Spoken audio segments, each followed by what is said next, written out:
Hezbollah और Israel के बीच की लड़ाई अब आर पार की जंग होती चली जा रही है। 26 मार्च 2026 को इजराइल और हिजबुल्लाह के बीच संघर्ष एक नए और ज्यादा सीरियस स्टेप में पहुंच गया है और ये चरण इतना ज्यादा गंभीर हो गया है कि अब हिजबुल्लाह ने ठान ली है कि अब आर पार होगा, या तो इजराइल को खत्म कर देंगे या हम फना हो जाएंगे। हिजबुल्लाह ने आज सुबह मिडिल इजराइल में, जिसमें टेल अवीव भी शामिल है, टेल अवीव इस समय लगभग ज्यादातर कंट्रीज जिन्होंने इजराइल से पंगे लिए हैं सबके निशाने पर हैं। कुछ दिन में हालात ऐसे होंगे कि टेल अवीव जो सबसे खूबसूरत शहर था वो मलबे में तब्दील हो जाए, वो खंडहर में बदल जाए। ये कहना गलत नहीं होगा, ऐसी तस्वीरें भी सामने आएंगी। टेल अवीव पर मिसाइलों और रॉकेट्स की एक नई लहर से हमला किया गया। एक फ्रेश वेव, एक बड़ी फ्रेश वेव हिजबुल्लाह की ओर से दागी गई, जिसमें न जाने कितनी मिसाइलें थी, न जाने कितने रॉकेट थे और टेल अवीव पर ताबड़तोड़ अटैक किए गए। और यह अटैक इजराइल द्वारा साउथ लेबनान में अपने बफर जोन का विस्तार करने के लिए, अपने बफर जोन को बढ़ाने के मकसद से किया गया था। ईरान की राजधानी तेहरान पर जो एयर स्ट्राइक की गई थी उसके जवाब में भी इस अटैक को देखा जा रहा है। और हिजबुल्लाह का कहना क्या है? हिजबुल्लाह ये कह रहा है कि सब्र का प्याला और टेल अवीव का उजाला। बाहर इजराइल, तुम्हारी शांति की परिभाषा भी कितनी अनोखी है। एक तरफ इजराइल शांति शांति पीस पीस का राग अलापता है, लेकिन दूसरी तरफ लोगों को मारकर, रिहायशी इलाकों को तबाह कर कर, मासूम बच्चों को मौत के घाट उतारकर। पिछले 15 महीनों से लेबनान का यह कहना है कि पिछले 15 महीनों से तुम लेबनान की सरहदों पर जो आतिशबाजी, बमबारी कर रहे थे, क्या वो केवल मनोरंजन था? क्या वो केवल एंटरटेनमेंट था? पीस के नाम पर यह कैसा तमाशा था? हिजबुल्लाह ने तो बस अपना सब्र का प्याला खाली कर दिया है। 15 महीनों से लगातार सब्र कर रहा था हिजबुल्लाह, और अब देखो टेल अवीव की सड़कों पर सन्नाटा पसर गया है। इसे आप ऐसे कह सकते हैं, हिंदी में एक कहावत है कि सुनार की खुट पुट और लोहार की धम से। इजराइल 15 महीनों से अटैक कर रहा था और हिजबुल्लाह ने एक बार ऐसा अटैक किया कि टेल अवीव की सड़कों पर सन्नाटा सा पसरा है। टेल अवीव कहता है कि तुम्हें लगता था कि नवंबर 2024 के सीज फायर के बाद हिजबुल्लाह सो रहा है। नहीं, वो तो बस तुम्हारी गुंडागर्दी को गिन रहा था। हिजबुल्लाह इस बात का इंतजार कर रहा था कि कब इजराइल के पाप का घड़ा भरे और कब इजराइल को बिफिटिंग रिप्लाई दिया जाए, इजराइल को मुंहतोड़ जवाब दिया जाए। जब तुमने 28 फरवरी 2026 को ईरान पर अटैक किया, तब शायद तुम भूल गए थे कि पड़ोस में रेजिस्टेंस अभी जिंदा है, लेबनान में प्रतिरोध अभी जिंदा है। इतना मादा है लेबनान में कि इजराइल को एक दो एफर्ट्स में ही तबाह कर सकता है, घुटनों पर ला सकता है। अब जब टेल अवीव के आलिशान इलाकों में मिसाइलें गिरी हैं तो तुम्हारी चीखें पूरी दुनिया को सुनाई दे रही हैं। ताजा हकीकत, कुछ कड़वे घूंट भी आपको पता होने चाहिए। 15 महीने के हिसाब की अगर बात करें तो हिजबुल्लाह के ऑफिसर्स का कहना है कि उन्होंने 15 महीनों तक इजरायली हमलों को सहा है, अपने लोगों को मरते हुए देखा है, तब ताकि अपनी ताकत को फिर से खड़ा कर सकें, और ऐसा खड़ा कर सकें कि जब वो खड़े हों तो उनके सामने इजराइल घुटनों के बल आ जाए। और अब वो सब्र खत्म हो चुका है। टेल अवीव पर प्रहार अब शुरू हो चुका है। मार्च 2026 के आखिरी हफ्ते में टेल अवीव पर हुए मिसाइल हमलों ने तुम्हारी सुरक्षा के दावों की धज्जियां उड़ा दी हैं। कहते थे कि इजराइल में सिक्योरिटी सिस्टम इतना मजबूत है, इजराइल की सुरक्षा इतनी मजबूत है कि वहां परिंदा भी पर मार नहीं सकता, कोई उसे भेद नहीं सकता। और हिजबुल्लाह की मिसाइलों ने इस सुरक्षा कवच को मिटा दिया है, इस सिक्योरिटी सिस्टम की धज्जियां उड़ाकर रख दी हैं। कहा तो यह भी जा रहा है कि तुम्हारे राष्ट्रपति आइजैक हर्जोग खुद मलबे का मुआयना करने पहुंच गए थे, ऐसी तबाही हुई है। क्या यह सबक इजराइल के लिए नहीं है? मैदानी जंग में बराबरी। हिजबुल्लाह कहता है कि तुम्हारे बफर जोन बनाने के सपने के जवाब में हिजबुल्लाह ने अकेले 22 मार्च को रिकॉर्ड 85 हमले किए। तुम्हारी मरकावा टैंक और प्यूमा बख्तरबंद गाड़ियां अब साउथ लेबनान की मिट्टी में मिल चुकी हैं। और ऐसे ही न जाने कितने हथियार हैं जिनका दम भरता था इजराइल, वो सब मिट्टी में मिल चुका है। या ये टेंशन और बढ़ेगी, आत्मसमर्पण होगा या संघर्ष बढ़ेगा? नईम कासिम ने यह साफ कह दिया है कि आगे के नीचे बातचीत करना आत्मसमर्पण है, यानी कि हिजबुल्लाह बात नहीं करेगा। बात की जितनी भी गुंजाइशें थी सबका धीरे धीरे करके इजराइल ने दम घोट दिया है। अब बातचीत की, सरेंडर की, सीज फायर की तमाम बातें बेमानी लगती हैं। जब एक तुम्हारी आक्रामकता नहीं रुकती, जब अग्रेसिवनेस इजराइल की ओर से नहीं रोका गया, अटैक्स नहीं रोके गए, मासूमों को मारना नहीं रोका गया, जुल्म नहीं रोका गया, तब तक ये सरप्राइज जारी रहेंगे। तो इजराइल अब रोना कैसा? जब तुमने लोगों को बेमौत मारा, प्यासा मारा, कोई भूख से मर गया, कोई बीमारी से मर गया, किसी के ऊपर मिसाइल गिरी तो उसके चीथड़े उड़ गए, किसी का घर तबाह हो गया, तो इजराइल अब किस बात का रोना? और ये कैसा रोना है? तुमने जो बोया था वही काट रहे हो।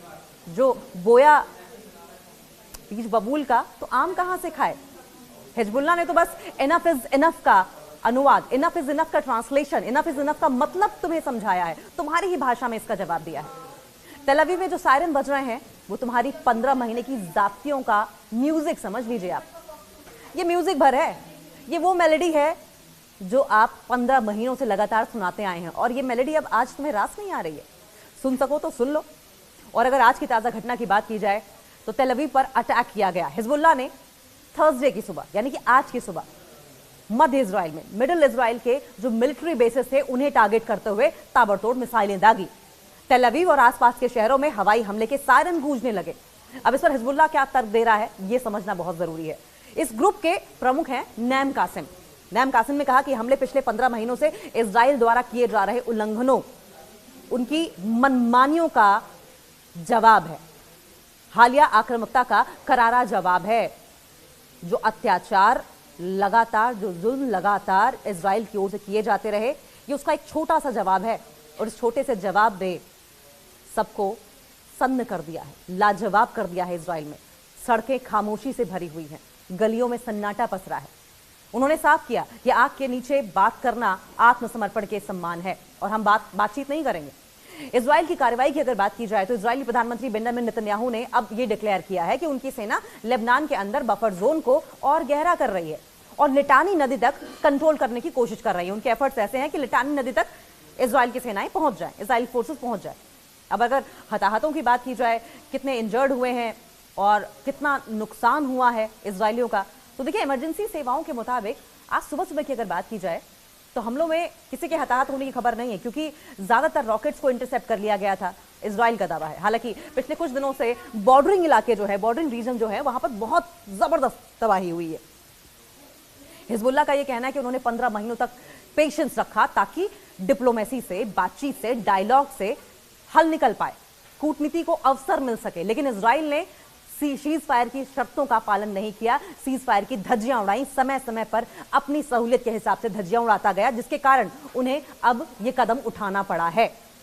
26 मार्च 2026 तक की ताजा जानकारी की अगर बात करें तो इजराइल और हिजबुल्ला के बीच संघर्ष, ये टेंशन एक नए और बेहद आक्रामक मोड़ पर पहुंच गई है, और ज्यादा ये टेंशन अग्रेसिव हो गई है दोनों के बीच में। हिजबुल्ला ने हाल के दिनों में अपने हमलों की इंटेंसिटी और बॉर्डर पर जो विस्तार किया जा रहा है, मतलब बॉर्डर पर अपनी अपनी सेनाएं भेजकर कब्जा करने की जो नीति है, इसको बढ़ाया है, जिससे कि जंग का पलड़ा भारी होता दिखाई दे रहा है, जिससे बातचीत के जरिए समाधान निकलने की कोई भी गुंजाइश नहीं रह जाती। और अगर इस घटनाक्रम को पूरे विस्तार से समझें तो हिजबुल्ला के हमलों में तेल अवीव पर मिसाइल से अटैक किया गया, और हिजबुल्ला ने आज सुबह सुबह यानी कि 26 मार्च को मिडिल इजराइल और तेल अवीव में इजरायली सेना के मुख्यालय, इजरायली सेना का मुख्यालय यानी कि किरिया, और जो उनके दूसरे मिलिट्री बेसिस थे उनको टारगेट किया। सटीक मिसाइलें दागी थी, रिकॉर्ड तोड़ हमले किए, और पिछले कुछ दिनों में हिजबुल्ला ने हमलों की झड़ी लगा दी है।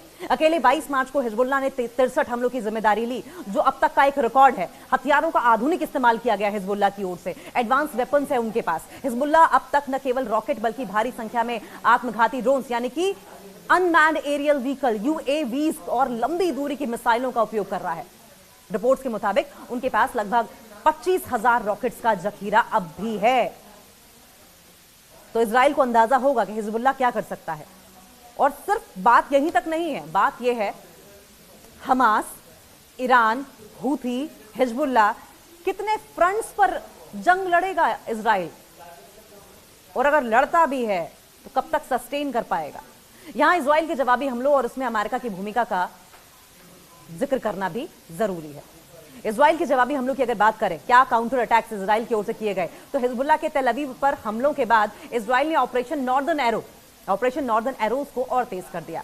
बफर जोन का विस्तार करना चाहा इजरायली सेना यानी कि Israeli defence forces south Lebanon में लिटानी नदी तक कंट्रोल करने की कोशिश करने में जुट गई। उनका टारगेट क्या है? हिजबुल्ला के मिसाइल लॉन्च पैड्स को सीमा से दूर ढकेलना, क्योंकि हिजबुल्ला के मिसाइल लॉन्च पैड्स अगर सीमा पर या सीमा के आसपास बने रहे तो उस इलाके में हिजबुल्ला का जो दम है वो दिखेगा और इजरायली सेना का नामो निशान मिट जाएगा। एयर स्ट्राइक्स की अगर बात करें तो इजराइल ने बेरूत के दक्षिणी उपनगरों जिसमें दाहिया और बेक्का घाटी भी है, हिजबुल्लाह के वेपन्स के डिपो और कमांड सेंटर पर भारी बमबारी की।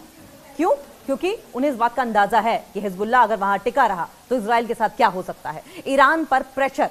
इजराइल ने हाल ही में तेहरान में हमास और हिजबुल्लाह के सहयोगियों को टारगेट किया, जिससे कि यह युद्ध क्षेत्रीय स्तर पर फैल गया है और अब इजराइल चाह रहा है कि डिप्लोमेटिक तरीके से प्रेशर में सबको लिया जाए, प्रेशर पॉलिटिक्स खेली जाए। लेकिन सवाल यह है कि जब जंग छिड़ी हो दो देशों के बीच में और बाकियों में जंग की आहट हो तो क्या प्रेशर पॉलिटिक्स काम करती है? इस लेवल पर तो कम से कम काम नहीं करती। अमेरिका की भूमिका की अगर बात करें तो अमेरिका इस संघर्ष में इजराइल का सबसे बड़ा सैन्य और कूटनीतिक समर्थक बना हुआ है, लेकिन उस पर युद्ध रोकने का भारी दबाव भी है। और मिलिट्री एड की अगर बात की जाए तो अमेरिका इजराइल को आयरन डोम के लिए इंटरसेप्टेड मिसाइलें और उन्नत बंकर बस्टर बमों की आपूर्ति जारी रखे हुए, लेकिन बावजूद इसके हिजबुल्लाह इजराइल पर भारी पड़ रहा है। हाल ही में अमेरिका ने क्षेत्र में अतिरिक्त युद्धपोत लड़ाकू विमान भी तैनात किए हैं। और अगर डिप्लोमेटिक एफर्ट्स का जिक्र कर ले तो अमेरिकी दूत अमोस होस्टीन की ओर से भी लेबनान और इजराइल के बीच में सीज फायर कराने की कोशिश की गई थी। वो लगातार कोशिश कर रहे हैं कि अमेरिका और हिजबुल्लाह के बीच में, लेबनान के बीच में सीज फायर हो जाए। अमेरिका चाहता है कि हिजबुल्लाह सीमा से पीछे हट जाए ताकि इजरायली नागरिक अपने घरों को लौट सके। वहीं हिजबुल्लाह का इस पर क्या रुख है? अमेरिका हिजबुल्लाह को एक आतंकवादी संगठन मानता है और ईरान द्वारा उसे दी जा रही मदद को रोकने के लिए कड़े प्रतिबंध लगा रहा है। सवाल यह है कि अगर इस तरह की टिप्पणी, इस तरह की बयानबाजी और इस तरह के उपनाम दिए जाएंगे, टेररिस्ट किसी कंट्री को कहा जाएगा, तो वो कंट्री आपसे वार्तालाप क्यों करेगी? आपसे डायलॉग क्यों करेगी? आपकी बात क्यों मानेगी? आप किसी को गाली दे दो और उसके बाद आप ये चाहो कि टेबल पर बैठकर समान बात कर ली जाए, ऐसा नहीं होता। और अगर इस वॉर की प्रेजेंट सिचुएशन की बात करें, कुछ पहलुओं पर और उसकी डिस्क्रिप्शन पर नजर डालें तो इजराइल की रणनीतिक जमीनी आक्रामकता यानी कि ग्राउंड इन्वेजन की अगर बात करें, हवाई हमलों से तो हिजबुल्लाह को कमजोर करना है। अमेरिका का अगर रुख की बात करें तो इजराइल की आत्मरक्षा का समर्थन करना, लेकिन फुल स्केल वॉर से बचने की सलाह दी गई है। ईरान का प्रभाव क्या रहा? ईरान हिजबुल्लाह को हथियारों और खुफिया जानकारी से लगातार समर्थन देता रहा है। हिजबुल्लाह का यह दावा है कि अमेरिका की मदद से बावजूद इजराइल इस युद्ध को जीत नहीं पाएगा, जबकि इजराइल का यह कहना है कि वे अपनी सुरक्षा के लिए किसी भी हद तक जाएंगे। और अगर स्ट्रेटेजिक बढ़त की बात की जाए तो हिजबुल्लाह ये कहता है कि इनफ इज इनफ, बहुत हो गया, बस बहुत हो गया, इनफ इज इनफ। हिजबुल्लाह ने अपनी रणनीति में बदलाव करते हुए इजराइल को रक्षात्मक होने पर मजबूर कर दिया है। वो इजराइल जो पहले ऑफेंसिव खेल रहा था, अब उसे डिफेंसिव, मजबूरन डिफेंसिव खेलना पड़ रहा है। जमीनी जंग में कड़ा मुकाबला हिजबुल्लाह दे रहा है। दक्षिण लेबनान में इजरायली टैंकों मरकावा को निशाना बनाकर हिजबुल्लाह ने इजरायली सेना की बढ़त को धीमा कर दिया है। समझौते से साफ साफ इनकार कर दिया हिजबुल्लाह ने। हिजबुल्लाह प्रमुख नैम कासिम ने यह साफ किया है कि आग के घेरे में बातचीत करना आत्मसमर्पण है और वे बिना किसी सीमा के युद्ध जारी रखेंगे। और सबसे बड़ी बात यह है कि मनोवैज्ञानिक दबाव भी है। तेल अवीव जैसे सुरक्षित माने जाने वाले शहरों में लगातार सायरन बजने से इजरायली जनता के बीच में डर है। इजरायली जनता खौफ में है और नेतन्याहू को कोस रही है। इजरायली जनता के बीच डर और सरकार के खिलाफ असंतोष लगातार बढ़ता जा रहा है। और अगर आंकड़ों की बात की, मुख्य युद्ध सांख्यिकी की मार्च 2026 तक बात करें तो हमले का औसत की अगर बात किया जाए तो लगभग 39 से 40 बड़े हमले किए गए। लेबनान में हताहत होने वाले लोगों में 1094 से ज्यादा लोग हैं, मारे गए हैं। जो विस्थापित लोगों में लेबनान में लगभग 10 लाख लोग घर छोड़ने को मजबूर हो गए हैं। ये जातियां पिछले 15 महीने से हिजबुल्लाह झेल रहा था, लेबनान झेल रहा था, और अब जाकर हिजबुल्लाह ने ठानी है कि इजराइल को मुंहतोड़ जवाब दिया जाएगा। और पहले ही जवाब में इजराइल चारों खाने चित। इजराइल में नुकसान हुआ है, उत्तरी इजराइल के शहर पूरी तरीके से खाली हो गए हैं। इजराइल से लोग अपना घर छोड़ छोड़कर भागने को मजबूर है, लेकिन जाएं तो जाएं कहां? हर तरफ से तो नेतन्याहू ने पूरे इस देश को युद्ध की आग में ढकेल रखा है।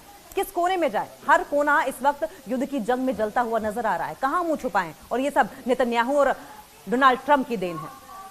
तेल अवीव में बुनियादी ढांचों को नुकसान हुआ है तो हिजबुल्लाह ने यह साफ कर दिया है कि पिछले 15 महीनों का जो पेशेंस था, सब्र खत्म हो चुका है। इजराइल द्वारा ईरान और लेबनान पर की गई हालिया बमबारी के जवाब में हिजबुल्लाह अब इजराइल के अंदरूनी हिस्सों तक पहुंचकर उसे भारी नुकसान पहुंचा रहा है।